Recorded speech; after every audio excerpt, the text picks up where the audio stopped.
I'll never forget the sound of my sister's scream that night. It wasn't just fear. It was pain. It was the kind of sound that makes your heart stop and your blood boil at the same time. When I ran out the front door, I didn't expect to see two men in fake uniforms standing over my pregnant sister, shouting at her like she was a criminal on her own porch. But that's exactly what I saw, and that moment changed everything. It all started 2 weeks earlier when my sister Emily and her husband Daniel moved into their new house. They were over the moon, first baby on the way, a cozy neighborhood, and what looked like a peaceful community. The HOA had a reputation for being strict, but no one told them just how insane some people in it could get. From day one, Emily tried to play by the rules. She kept the lawn neat, painted the fence the approved color, and even went out of her way to greet her neighbors.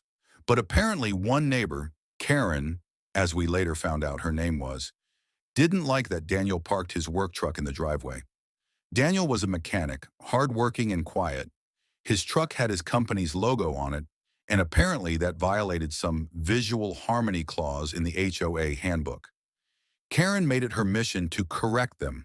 She would walk by their yard, take pictures, and even slip passive-aggressive notes in their mailbox saying, "The HOA will be in touch." Emily tried to ignore it, but it got worse. One night she came home to find a bright orange sticker slapped on her mailbox that said, "HOA violation. Final notice." When she called the HOA office, they had no record of it.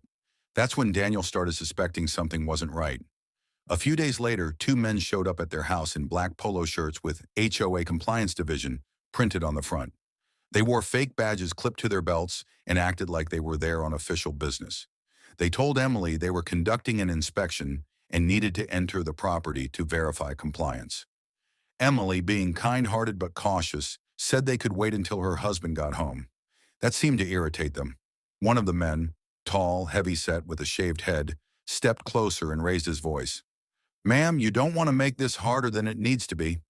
Emily backed away, her hand instinctively on her belly. "Please leave. My husband will be here soon."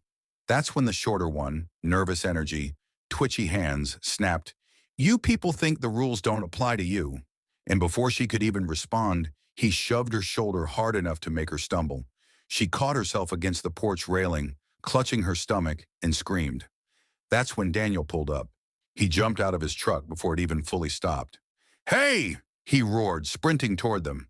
The two fake officers froze for a second, but Daniel wasn't about to give them a chance to explain. He went straight for the one who pushed Emily. One punch, solid, fueled by pure rage, sent the man sprawling onto the pavement, clutching his jaw.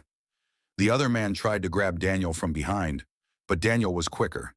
He spun, grabbed him by the collar, and dragged him toward the decorative fountain in the middle of the cul-de-sac.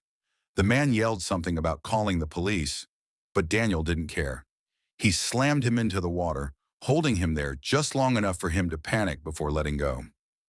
By the time I got there, neighbors were watching from their porches, recording the whole thing. Emily was sitting on the steps, shaking but conscious.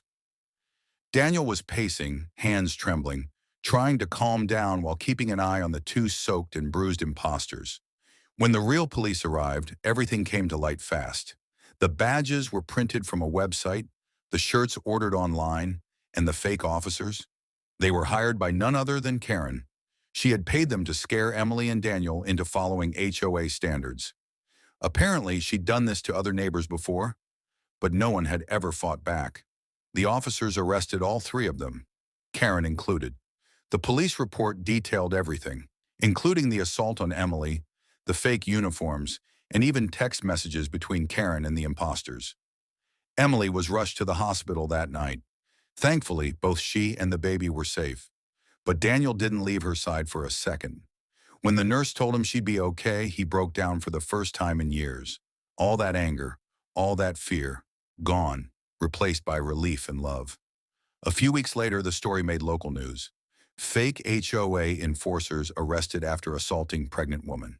The footage from that night, neighbors' recordings of Daniel defending his wife, spread online. People called him a hero, though Daniel always said he just did what any husband would do.